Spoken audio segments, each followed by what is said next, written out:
Assalamualaikum warahmatullahi wabarakatuh. Halo semuanya, kenalin nama aku Eka Amalia dengan NIM 666124010. Nah, aku dari kelas 3A. Dalam video ini kita akan membahas nih ringkasan analisis strategi PT Krakatau Steel, mulai dari gambaran umum, perusahaan, hasil analisis IFAS, terus posisi kuadran SWOT itu di mana, serta bagaimana perusahaan itu menerapkan prinsip-prinsip GCG ataupun ESG-nya. Mari kita mulai. Tapi sebelum itu kita akan membacakan ikrar terlebih dahulu.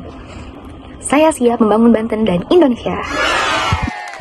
Nah teman-teman, PT Krakatau Steel adalah perusahaan baja milik negara yang berdiri sejak tahun 1970 di Cilegon, Banten. Perusahaan ini merupakan produsen baja terintegrasi terbesar di Indonesia yang menghasilkan produk seperti HRC, CRC, dan juga wire rod yang digunakan pada industri konstruksi otomotif hingga infrastruktur nasional. Nah selain itu, Krakatau Steel juga punya banyak anak perusahaan di bidang energi, pelabuhan, dan pipa baja sehingga membentuk kawasan industri yang lengkap dan saling terhubung. Nah di tengah persaingan baja global dan juga masuknya baja impor murah, perusahaan ini terus melakukan transformasi untuk meningkatkan efisiensi dan daya saing.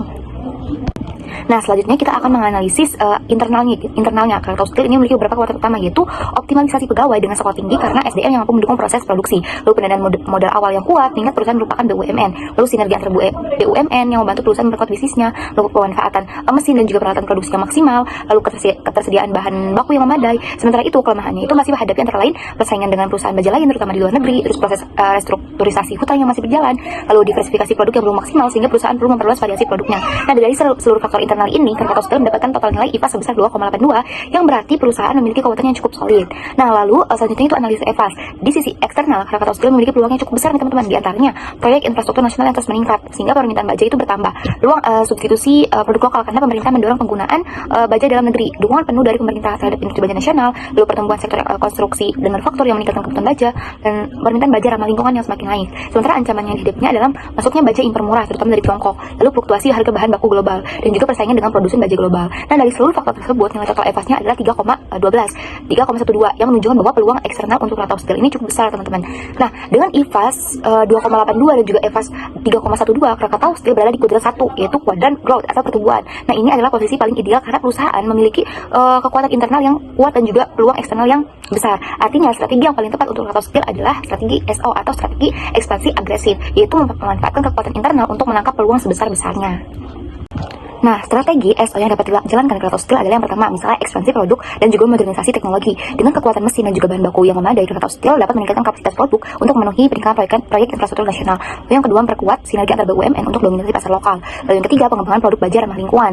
Menggunakan kekuatan teknologi dan juga bahan baku, Krakatau Steel dapat mengembangkan produk baja eco-friendly untuk menangkap peluang permintaan baja hijau. Lalu yang keempat, optimalisasi SDM untuk inovasi produk dan juga efisiensi. Lalu yang kelima, meningkatkan investasi dan juga kemitraan strategis. Dengan pendanaan awal yang kuat, perusahaan bisa memperluas investasi untuk mengejar peluang di sektor pipa baja, energi dan juga infrastruktur nasional lainnya.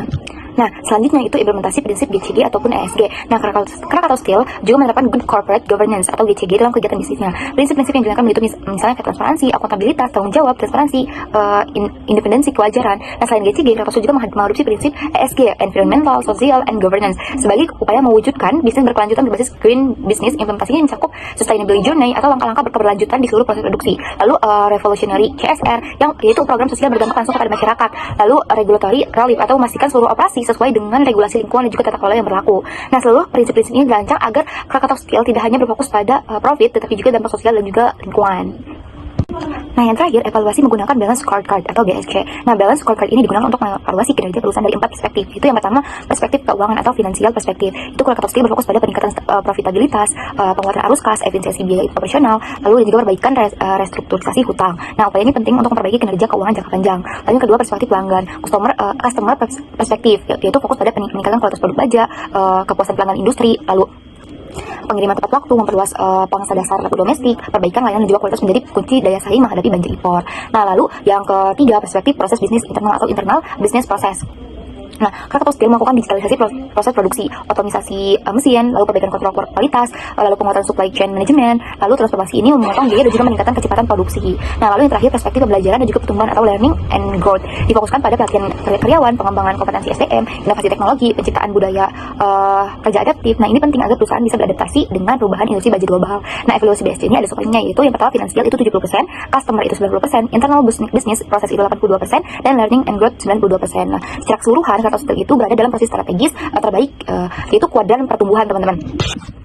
Nah, secara keseluruhan, Krakatau Steel itu berada dalam posisi strategis terbaik, yaitu kuadran pertumbuhan. Dengan kekuatan internal yang kuat, peluang besar dari pasar nasional, serta strategi strength and opportunity yang tepat, ditambah penerapan GCG dan juga ESG, serta evaluasi melalui balance scorecard. Nah, Krakatau Steel memiliki potensi besar untuk terus tumbuh dan juga menjadi pemimpin industri baja nasional. Oke, teman-teman, terima kasih banyak. Itu sudah yang bisa saya sampaikan. Thank you. See you.